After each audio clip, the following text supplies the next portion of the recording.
fundamentally different way than the developed world has done so. And then a little bit about Ireland. Most of you have seen this picture before. I do a before and after. Sometimes people like the before when it was just fields with horses in it. Some industrialists like myself like this one. But we're very proud of the operation here in Ireland. It's 20 years this year, half the lifetime of Intel Corporation. We have been able to put up semiconductor manufacturing, advanced semiconductor manufacturing in Ireland, a place that had absolutely no history of semiconductor manufacturing. And I remember the first facility we put up, Fab 10, it was $750 million, which in those days was big money. And it was slated to produce 60%, 50-60% of Intel's total revenue stream in its advanced microprocessors.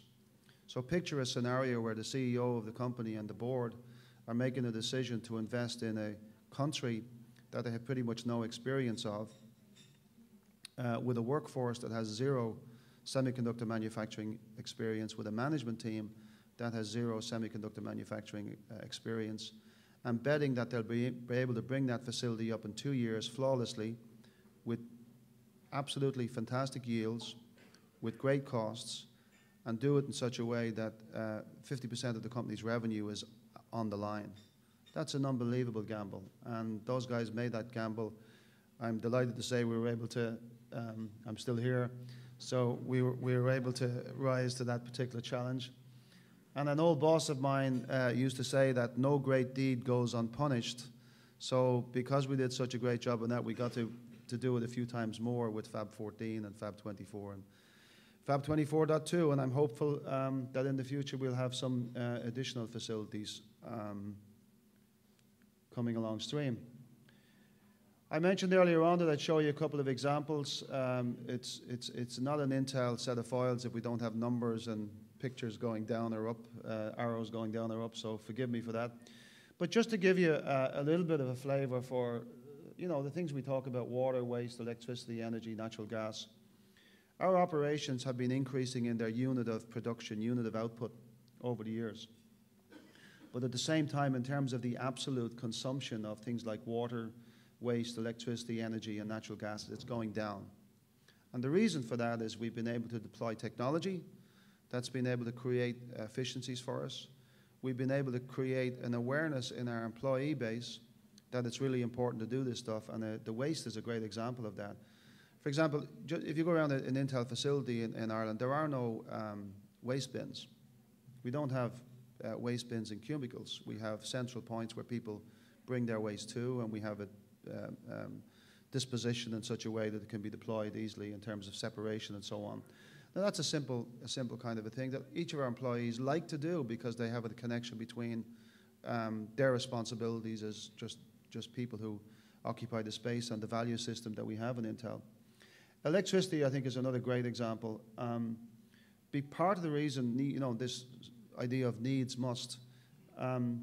Electricity, as we all know in Ireland, is quite high relative to other competing geographies that we compete with.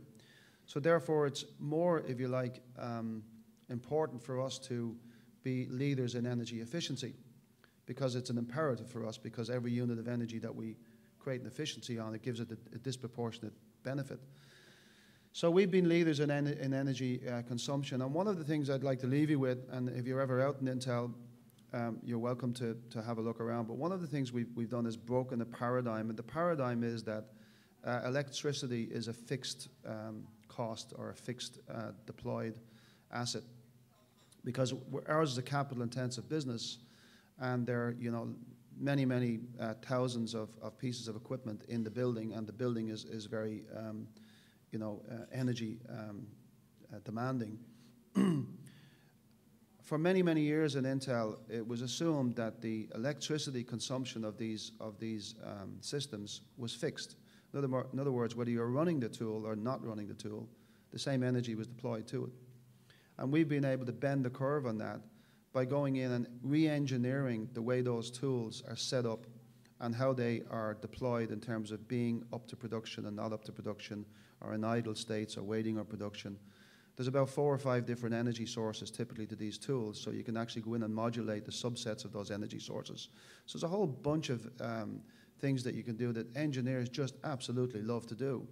So we've turned our engineering organization to solve those kind of problems, whereas in the past, they solved different kinds of engineering problems, but they're the same kind of problems, and you need the same kind of toolkit to be able to solve those problems. Energy is another example, natural gas. The non-hazardous waste recycle rate is up to 85% now.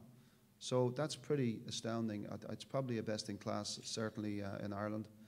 And our chemical recycle rate is up to 78%, and we're working on that, and we're working aggressively on that. Lastly, we got some awards. I have to show them off. We got the Energy Management System Certification, one of the first in Ireland. We did our tour last year, by the way, and I invite Tina and any of you who want to come again. I think it seems to have been a worthwhile experience. Again, I can't believe it was a year ago, but seems to have been. We're probably too late now for the summer, but maybe in the spring, bring you all out and show you around. Anyone that's interested in any of the stuff that we're doing, we're absolutely delighted to share. We've got the Ireland's President Awards just a couple of weeks ago for WattWatch. Here's one for you that I think is just a great example of individuals coming up with great ideas. And anything that you can see that has changed in the past 12 months on the climate agenda, which is important in the context of business? Just to put you on the spot, like. At a macro level? Yeah. Well, I mentioned China there. I don't know if many of you know Mike Splinter, but he's now the CEO of Applied Materials, and he used to be one of the initiatives. If you ever go around many buildings, there's these fluorescent lamps, and there's 4 in a panel. And if you actually measure the output of light from those, it's way beyond what's required or needed. So we just put a system in place. He took one out. So now we have 3. And we don't even take them out. We just turn them off. We just loosen it. And that's huge energy reduction in absolute terms. And it's just one example of the kind of things that we're doing. We also have some interesting initiatives around competency centers that we're collaborating with other people on in universities that are driving energy reduction.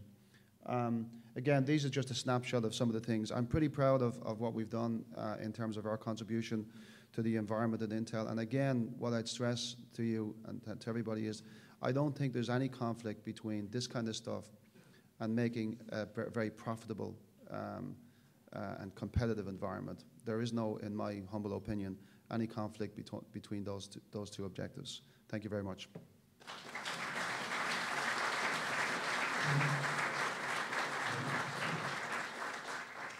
Thanks very much, Jim. Just what I have you here, I guess because we're just in the teeth of a recession, is there anything that you can see that has changed in the past 12 months on the climate agenda, which is important in the context of business?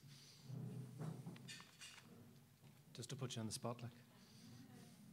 At a macro level? Yeah. Well, I mentioned China there. I don't know if many of you know Mike Splinter, but he's now the CEO of Applied Materials, and he used to be one of the top executives in Intel.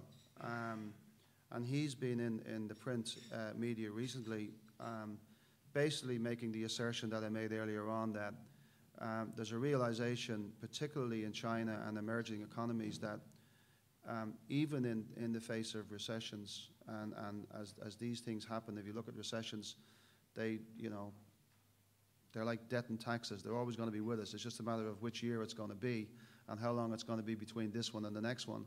But the reality is that most, think about China, it plans its economy 50 years plus out.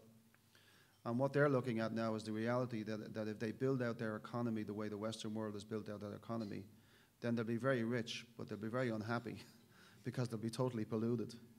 So there's a real recognition at policy level now in major countries around the world that despite recessions and the vagaries of the ups and downs of the economic cycle, this is something that's with us, and this is something that has to be addressed.